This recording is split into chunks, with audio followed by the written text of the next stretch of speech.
Executive Director, Connected Development, Ojonmwa Miachi, joins us now from our Abuja studio to discuss this development. Good to have you here on the News Hour at this time. So, yes, the Sustainable Development Goals are the blueprint, we understand, to achieve a better and more sustainable future for all. And they address the global challenges we face, which includes poverty, inequality, climate, environmental degradation, prosperity, peace and justice. Now, my question is this. How far do you think Nigeria has gone in achieving the SDGs?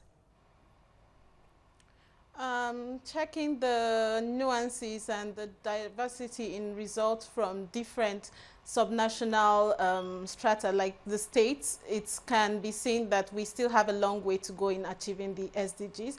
Particularly regarding education now, we can see that the 10.5 million out-of-school children has increased from that figure to 13.2 million children out of school. So we still have a long way to go towards achieving the SDGs by 2030.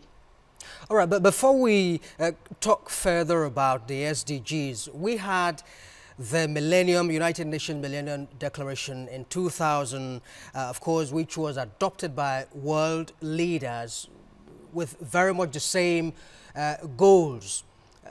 Why do you think that Nigeria failed to achieve the Millennium Development Goals? Well, for the Millennium Development Goals, the creation process was quite different from what we have today for the SDGs.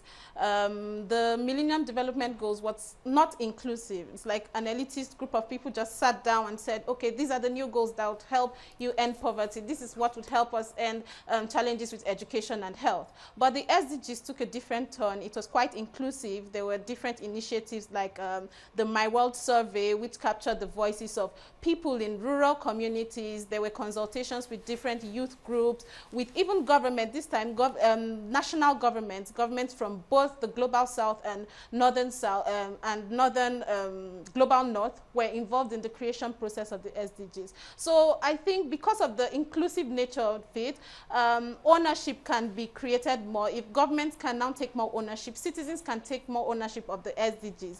And this would likely have a positive impact on our likelihood of achieving the SDGs. Now, the United Nations estimates that Nigeria needs about $337 billion to implement the SDGs from 2019 to 2022. How feasible do you think this will be realized, given this estimate reeled out by the United Nations? With the development actors involved this time, it's not just, there's going to be counterpart funding, which makes governments from the global south, like Nigeria, to be more committed towards implementing the funds financially and also socially.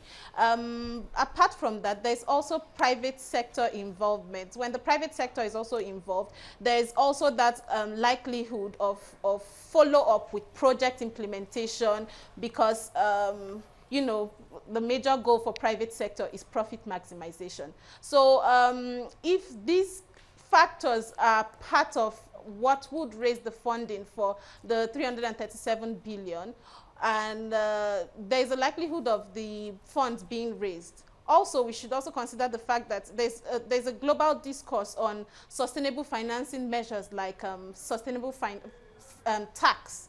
So if tax is improved, tax that involves social justice or that like progressive tax where the richer are taxed more than the poorer in the communities, then there's a likelihood of actually raising these funds to achieve the SDGs. All right. Now, how do you think that we can improve the implementation of the SDGs? Because if you look around, you realize that so much poverty still pervades the land. There is still so much of social exclusion and all of that. There's still hunger in the land. What can we do? How do we improve the implementation of the SDGs to ensure that the goals are realizable? I think that there are two ways I would raise because of the time constraints. One would be participatory budgeting, where it's not just at federal level we are talking about the SDGs. States should also have some form of ownership of the SDGs. A budget on education should look at the targets of the SDGs, where there are issues like gender equality, adequate learning for children, and include it in their budgeting for education. So if states and local governments are more aware of the tenets of the SDGs, then there's the likelihood of it being implemented at that subnational level where the actual impact of the implementation will take place. Participatory budgeting is quite important because communities now, rural communities like people in Ninte, in Kotonkarfe, can be a part of the process of saying, this is what my community needs. I know about the SDGs because awareness has been created by government, by civil society actors. And I think, you know, our community needs a school. Our community needs a water system that we can use for health purposes, for feeding purposes.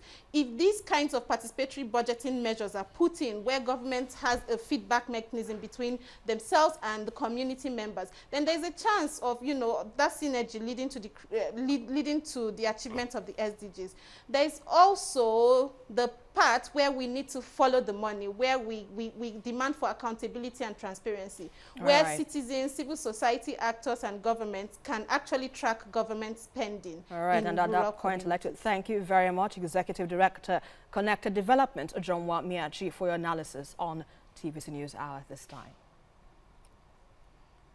Thank you.